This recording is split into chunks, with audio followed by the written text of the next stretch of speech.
Today, we're going to talk about Council Tool Split and Maul. Alright, so for those of you that don't know, Council Tool is a U.S. company based out of, I think it was New Jersey, but I'm not sure. They make a couple different splitting mauls. They make 6s and 8s. They make fiberglass handles and wood handles, and then they make a sledge eye, which is just your regular sledgehammer eye, and then they make axe eye, which is more an oval shape.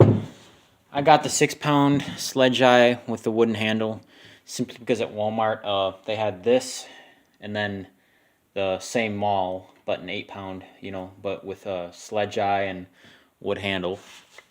So I chose the 6. I paid $35 for this off Walmart, $34.99. Right now, I believe both of the mauls at Walmart are $55, so they've gone up considerably because of inflation. But how has it held up compared to other splitting mauls? I would say, first off, the profile of it is not too bad. I've seen, this is actually pretty good for a maul, because I've seen some really bad mauls where it might be like a 60-degree grind where it might look like that, like on the Harbor Freight mauls, where it's just useless. This is pretty good on here. And of course, there's not much to talk about, but I did have an issue with the original handle. I think I split maybe, it might have been in 6-inch or 8-inch log. I split it in half, and I was attempting to quarter it. I pretty much dropped it. I didn't even swing it. Didn't even dent the handle, but it broke right down there. I contacted Council Tool about it, but they didn't get me a new handle. And then, so I just put a new one in there, rehung it, and it splits pretty well actually.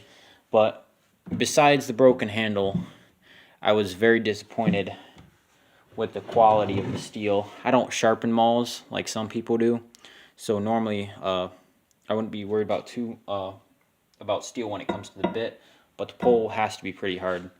This is a vintage splitting wedge. It says warranted, heat treated 5 on the side, but you can see it's hard. It chips out. And my dad's old maul, I've pounded wedges with this. I've pounded this wedge with this maul, and he's pounded wedges. And besides that chip there, it's smooth. It's very smooth. Now, of course, it's been work hardened to been made a little bit stronger, but still, that wedge should not do much damage to a proper maul. And yet, this is what's happened. It's not going to focus on me, I bet, but that is pretty chewed up from hitting that splitting wedge. It chewed it up real good.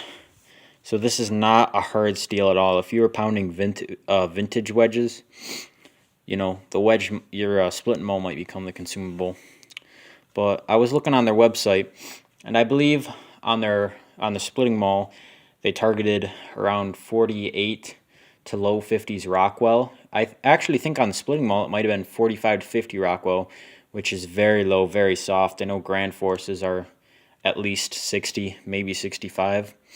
So when you have a striking face, you don't want soft metal, and that's what this is. This is soft metal. It's made soft, and it'll work fine if you're pounding, the soft wedges, but if you pound anything hard, it just chews up the maul real good. So ultimately, would I recommend buying this? I would say I would recommend you try and get an old splitting maul head, even if you pay, $20 for it, for just a split maul head. If you buy a $20 handle, that's $40, but you have a head that will last, and it's a really good quality head. If you can't buy that, then the maul, this might just be okay if you're splitting firewood every now and again. But if you're splitting firewood a lot, I would recommend you either get the vintage one or get like a Wetterlings or a Grand Force Brooks or something good.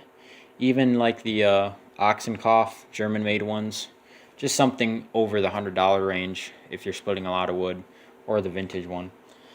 But if you're splitting wood every now and again, I'm not even sure if this would be better than the big box store ones, because I've seen some splitting mauls where it's a pretty wedge-like profile, maybe a little bit thinner at the tip than this, and it just is a good wedge. And who knows, the steel could even be better than this, because this is some pretty bad steel. So I'm not even sure I could recommend somebody buy this just because of how disappointed I am about it. And you are supporting U.S. workers, so if you're really about, you know, all that, especially in this time of inflation, it could help. If you're into that, then this maul might be for you. But in terms of the quality of the product itself, it's not a very good maul. So I hope you guys found that educational. I hope I helped some of you guys out there who are looking for a splitting maul. So if you liked the video, subscribe. It could help me to grow my channel and bring this information to more people. So thanks for watching, and see you on the next one.